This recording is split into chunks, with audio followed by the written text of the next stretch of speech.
um ponto que nem a razão consegue me dar mais a noções sobre Deus. É aí que eu paro. Só que quando eu digo é aí que eu paro, eu tenho que dar uma boa razão para que o filósofo pare. E o filósofo não tinha as razões que o Espiritismo dá. Porque o Espiritismo vai mostrar que a outra faculdade que o espírito desenvolve quando se torna puro, que vai dar condição dele resolver a questão. Então, eu posso dizer para o estudioso do espiritismo, pare, não tente ir além. Porque para o espírita tem um progresso que ocorre depois, que continua ocorrendo até eu chegar numa fase em que eu possa entender. O filósofo não tinha essa informação. Então, é natural que ele tentasse resolver o problema de Deus usando da ferramenta que ele tinha. É uma tentativa de entender Deus. Só que ele acaba caindo em contradições, como essa. Imagina, a gente tenta imaginar o seguinte: Deus está presente em todo o universo. Porque a gente não pode imaginar algum ponto do universo em que Deus não estivesse. Mas, ao mesmo tempo, a gente diz, tá, bom, se Deus está em todo o universo, aonde que termina Deus e começa a natureza? Nota que quando eu tento usar a razão para fazer essa separação, eu não consigo. Por isso que o pensador cai no panteísmo. Só que o que os espíritos vão dizer? Não é assim. Ah, mas como é então? Vai ter que aguardar ser espírito puro para entender. Nota, então essa informação, aguardar para ser espírito puro para entender, só o espiritismo pôde dar. Porque o filósofo não tinha, para ele não tinha essa informação. Então é natural que ele continuasse usando a razão limitada e por isso que ele caía em contradições ou caía no próprio panteísmo. Então nota como o espiritismo fecha muito bem a questão. Os argumentos que o espiritismo dá só fazem sentido por causa daquilo que o espiritismo traz junto com ele, né? Uma vida que continua além da morte, um espírito que progride até se tornar espírito puro, e que aí adquire uma faculdade nova, que aí consegue entender o que com a nossa razão atual a gente não consegue. Então é por isso que ele consegue tomar um lado nessas questões difíceis, porque ele tem alguns elementos que o filósofo não tinha, né? Passar para o Eric. Exatamente, né? A gente tem que lembrar daquelas questões dos atributos de Deus, né? Então, como diz na Gênese, os atributos de Deus vão ser um critério epistemológico, né, para o Espiritismo analisar as doutrinas. E a doutrina do panteísmo vai contra o atributo de Deus ser imaterial. E ele é imaterial porque ele é imutável. Lembra que a gente estudou isso, né?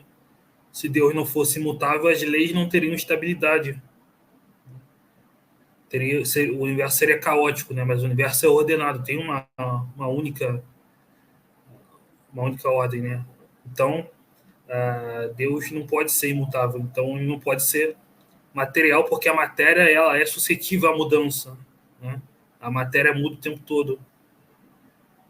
E justamente como o Michel falou, filósofos como Spinoza tentaram entender a natureza íntima de Deus porque não sabiam da questão do progresso que o Espiritismo traz, né?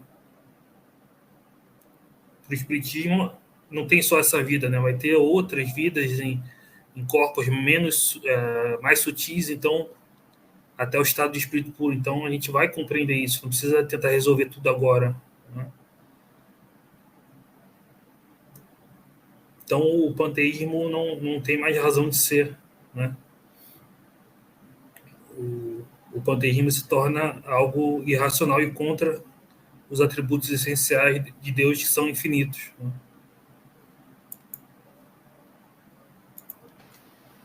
E ainda partindo do princípio, né, do atributo de Deus, que é a perfeição, né, infinitamente perfeito em todas as suas perfeições. Quando nós admitimos, então, que nós somos uma parte de Deus, a gente cai num problema, embora que aqui eu não vi, né, se o panteísmo tratava de Deus como sendo perfeito. Eu não sei se vocês conseguem me dar essa resposta, mas admitindo que o panteísmo vai admitir Deus sendo, então, perfeito.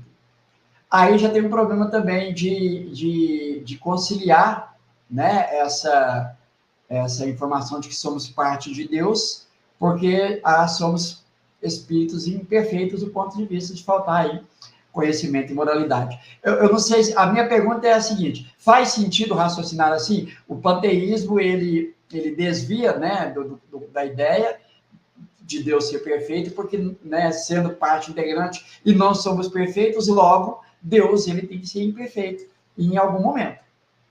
Ou esse raciocínio, Eric e Michel, o Michel e Eric, o que vocês têm a dizer desse raciocínio?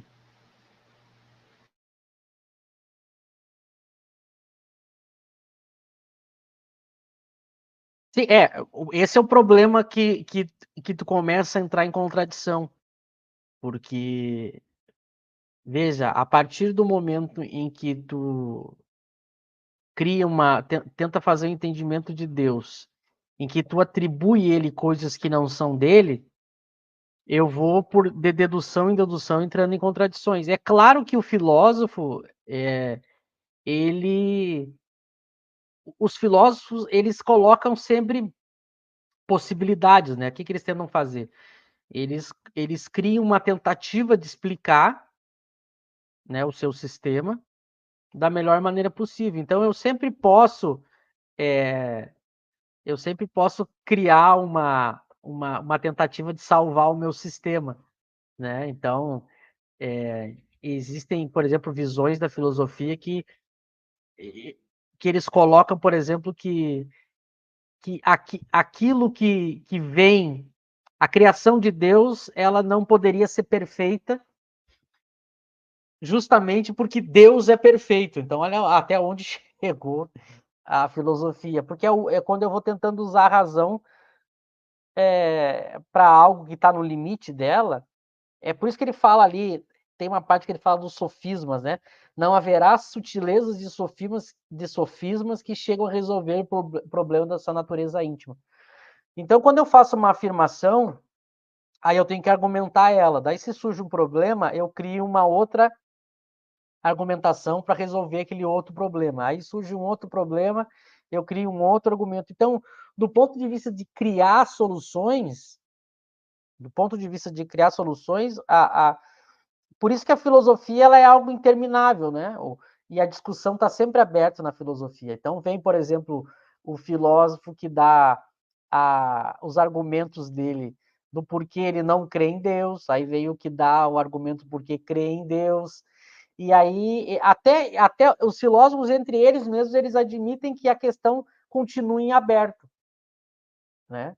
Então, os vários entendimentos de Deus, porque eu posso ficar criando sistemas, eu posso criar alguma ideia de que o ser, enquanto esses pedaços de Deus eles estão separados, eles não estão unidos, eu tenho uma espécie de imperfeição, mas depois, quando eles voltam para o todo, a perfeição volta. Veja, teoricamente, Lauro, eu posso criar qualquer tipo de teoria, né, e defender. Agora, o que tem que ficar de importante para quem estuda no espiritismo isso? Qual vai ser a pedra de toque? Como é que Kardec vai fazer, ou como é que o espiritismo vai fazer para não cair nesse problema dessa dificuldade da razão de entender Deus? A grande jogada que o espiritismo tem, que daí sim vai ser inédita, é apresentar o espírito como um ser provado a sua existência, a realidade do espírito, ou seja, existe um ser que sobrevive à morte do corpo.